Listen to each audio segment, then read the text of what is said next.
is Getting Answers, Western Mass News. Good morning and Happy New Year. Good to have you with us on this first Sunday in the new year of 2026. I hope you had a happy and safe New Year's celebration as we start what could be a very interesting year here in Western Massachusetts and, of course, across the country. And my first guest of 2026, it's become kind of a tradition, is Springfield Mayor Domenic Sarno.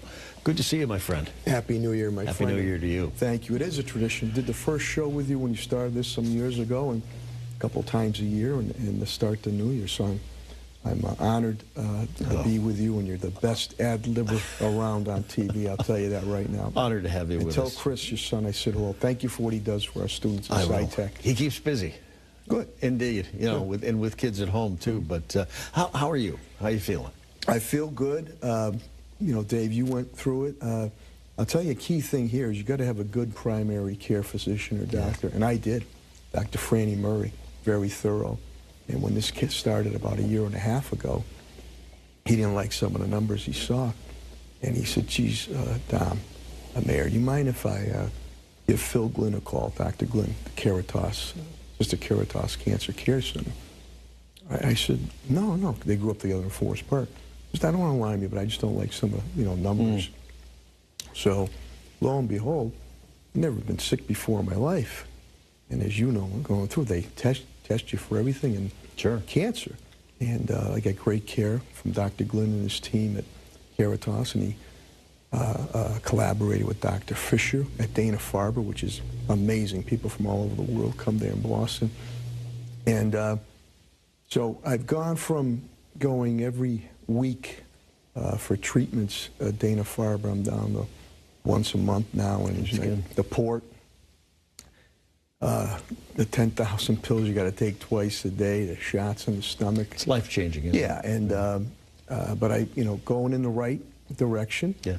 And I'm hopeful that I'll ring that bell sometime in June. But I kept my schedule. But as you know, Dave, we talked about it earlier.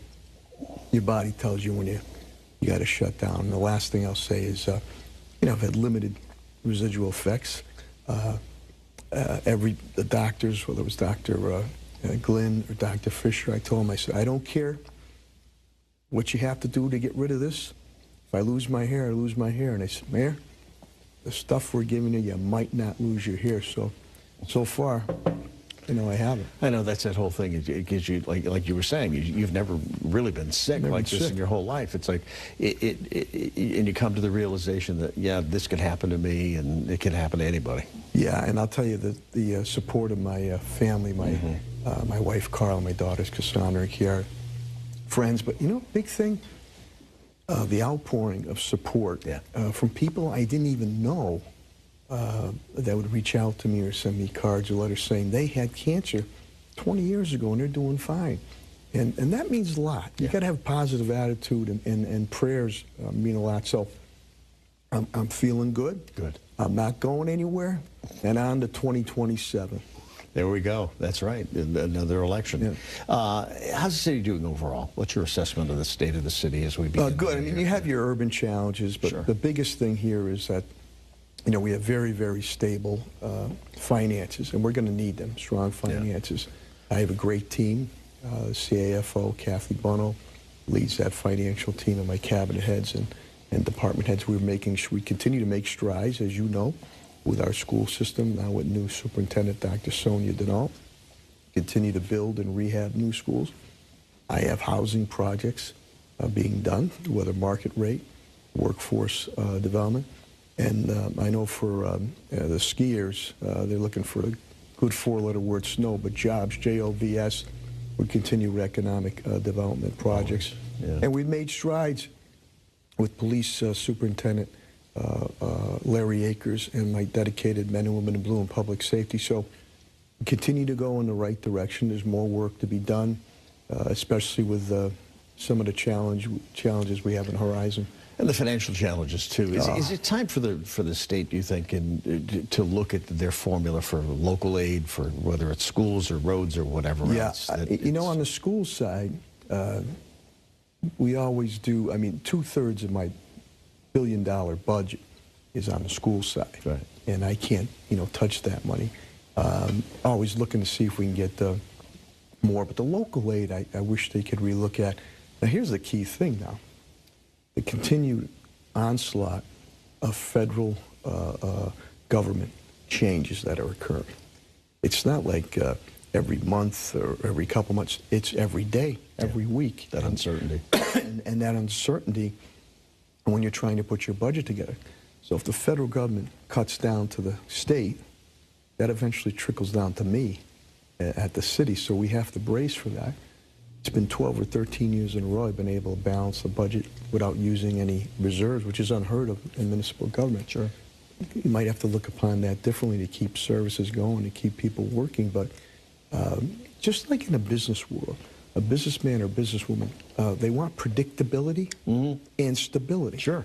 And, you know, right now we're not seeing that in the budget, the changes that are being made in the federal government. I know we're going to talk about some subjects where, you know, I've already taken cuts, but that's a distinct challenge. The housing shortage is a distinct challenge, and I continue to work behind the scenes.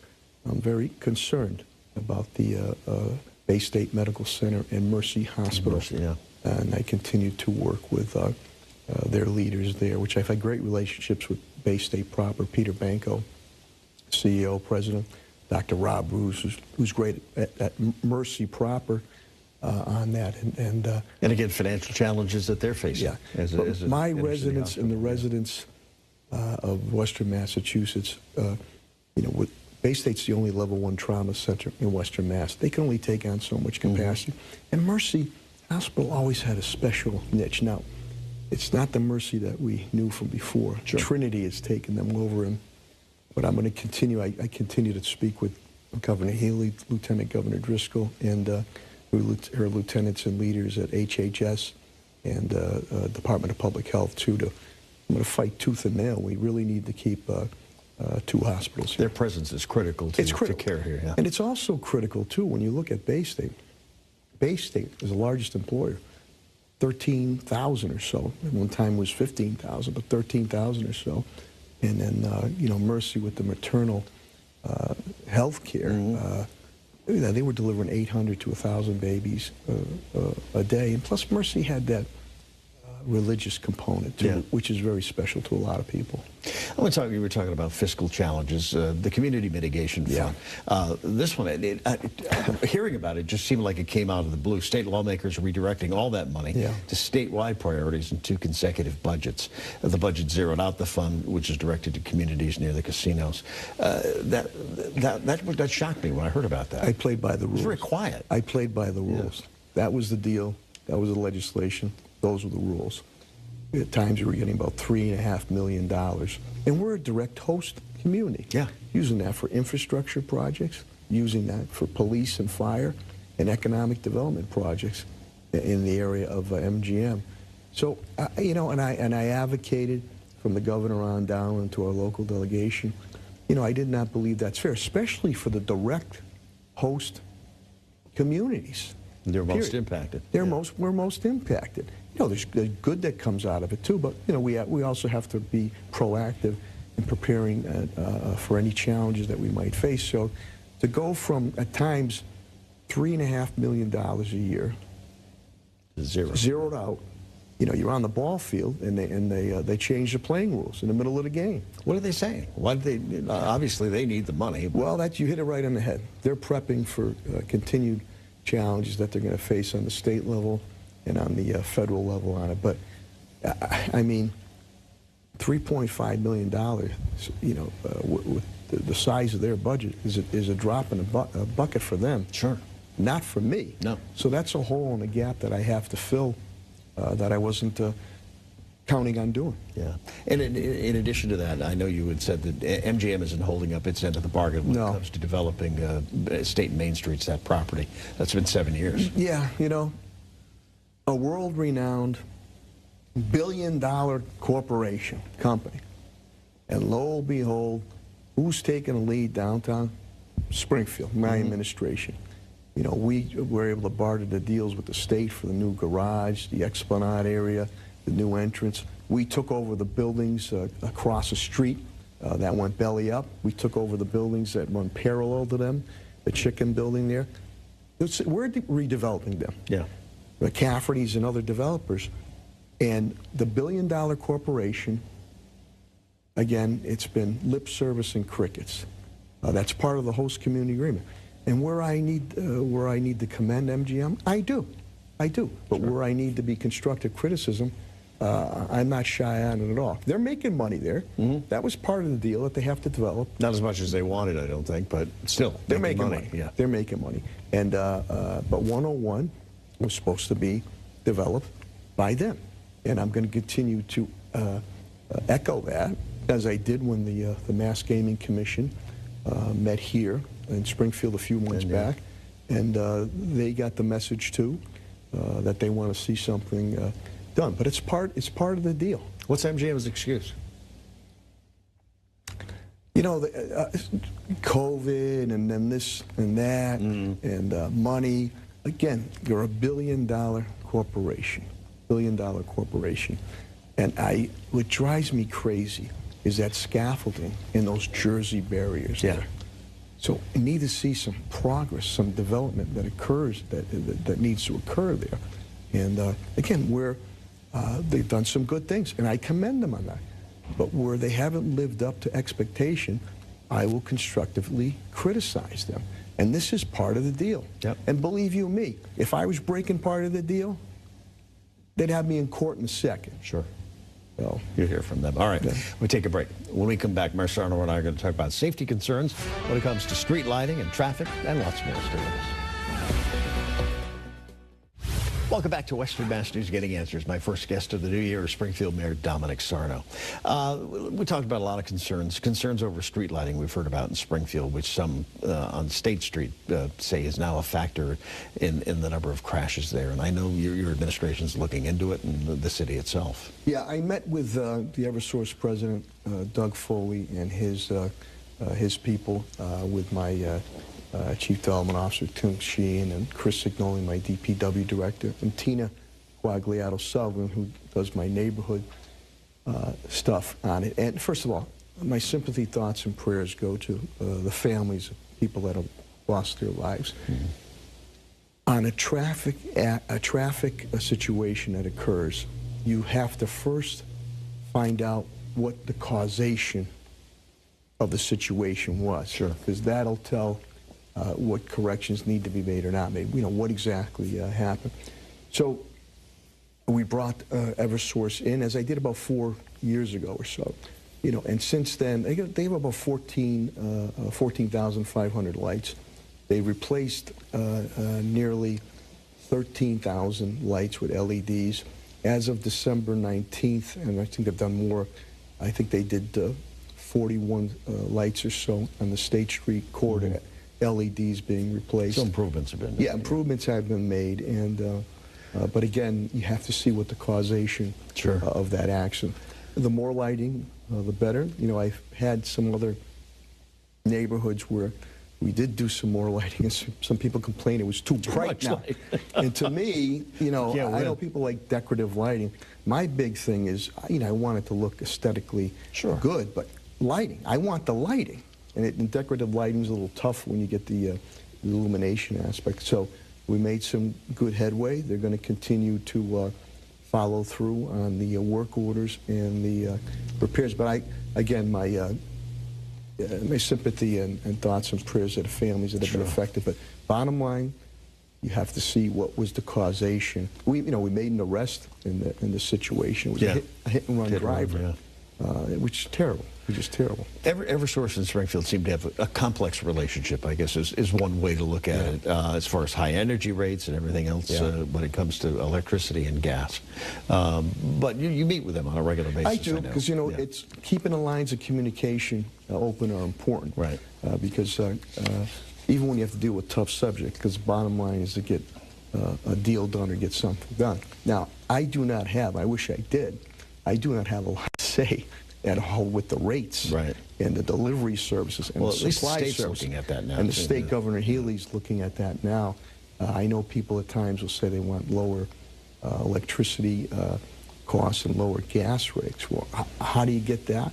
you got to have more natural gas. Yeah. That naturally brings down. That moratorium is still on, right? Right. Yeah. And that naturally brings down the rates. So, you know, it's a catch-22 at times. I think the big concern of a lot of people too, and when I see my electric bills, when the delivery charge is more than what you're using electricity, that's the biggest issue. Yeah, because of the delivery and where they're getting it, and then the supply of it. So, you know, everybody wants to move the green, and in some aspects you can't, but it's a balancing act. You can't completely move away from these systems that we've had, you know, for years, but you speak to the business community, and they'll tell you, you know, how do you lower electric rates and how do you lower gas rates? You need more natural gas. More natural, more resources. Yeah. Speaking of a double-edged sword, the opening of the new Springfield Crossing Plaza, great for the city, but now people are talking about significant traffic delays on Boston Road. It's a good problem to have. It's a good problem, yeah. You know, you go to, whether you go to Will Reichel on West Side, the Riverdale shops over there, or you go to the Holyoke Mall during high intensity times of the holidays, or you go over the border on West Farms or eastern part of, say, Natick Mall, when it's high activity time, it's the same traffic. Sure. In and out. So to me, that's good traffic. The other thing, too, that property was going down the hill. And people, you know, say, that's a project will never get done. Well, it's a number of projects that my administration's been able to do that they said would never get done. They're not even done yet. No. 800 jobs have been created. Well, more than half of those jobs are to Springfield residents. I've increased the tax base area there, so that means people are flocking to that area, which is good. So people should be patient. It's been a long time. But I mean, the last big action there was when I worked with Governor Baker during the worldwide COVID-19 pandemic. They had him to be able to do testing there with AMR and give the shots. Yeah. I needed a location in Springfield. So, you know, that's not the type of action I wanted up there. So the Onyx, you know, the company, Anton, they've done a great job. And, you know, we did the ribbon cutting up there. And the place was packed. And so that's good People traffic. want it, yeah. Good traffic. Yeah. All right. We're going to take another break. Sure. When we come back, Mayor Sarno and I look at his priorities for the city in 2026. Stay with us. Our final few minutes with Springfield Mayor Domenic Sarno. During the break, we were talking about the old city stage, and now the Hope Center for the Arts, and what a great turnaround for that venue. Yeah, Bob Bolduc puts his money where his mouth is, and he's done a great job there. He really has, And then when we struck that deal, we put across then, you know, why don't you buy the building? And he did. And he did. And so he sunk a lot of money into it. We've done a lot of exterior work, the Esplanade area and the relighting area. He's had some great shows there. But big thing with me from my that's not the real big part of it, is it? Yeah, you're exactly right. Because of my old South End Community Center days, youth development. So he has a lot of our youth of the area in Springfield and our schools involved. Yeah, middle and high school. I continue to have arts and music in all my school system, and Gary Bernice now heads all that stuff up, does a great job. But to have this out, and it's state-of-the-art. Yeah. State-of-the-art he has in there. So that's big to me that he's doing all the youth development. But he has drawn some big-time acts there, and you know, good for him. He did put his money where his mouth is. Well, we talked about it, too, because the kids who are there from middle and high school are also working on these shows. That's too, right. so they learn. First hands-on. And you know, some kids don't play sports. No. So you do that hook, and you get them involved in music or arts and culture, and they do better in schools with the grades and everything. And they find a path that's very creative to them. They feel good about themselves. And they feel self-esteem. Yeah. So you can't put a price tag on that. Indeed. Priorities for Springfield in 2026. Well, I think right now I have to continue to monitor the federal uncertainty that comes across. So I want to continue to keep strong fiscal strength because we're going to need that.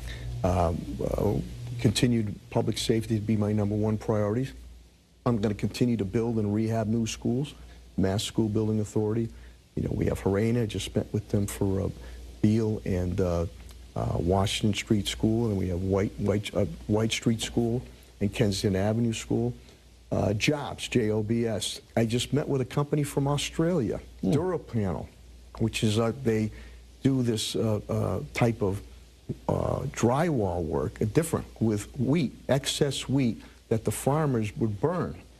And they came and met with me and Tim Shee, my Chief Development Officer, 80 to 100 jobs, 50,000 square feet. Youth development, I'm going to continue on that. Sure. Housing, I'm going to continue moving on the housing, and I'm going to continue to monitor the Bay State Medical Center and the Mercy Hospital, which is extremely important to our residents. We're out of time. Also, the other priority is to ring that bell. To ring that bell. I want it, yeah, I'm looking forward to it. I'm hopeful in June. Always good to see you. Stay well, my friend. Happy New Year, everybody. Springfield Mayor Domenic Sarno, my guest. My thanks to him for being with us. My thanks to you for watching. Have a good weekend. We'll see you next week on Getting Answers.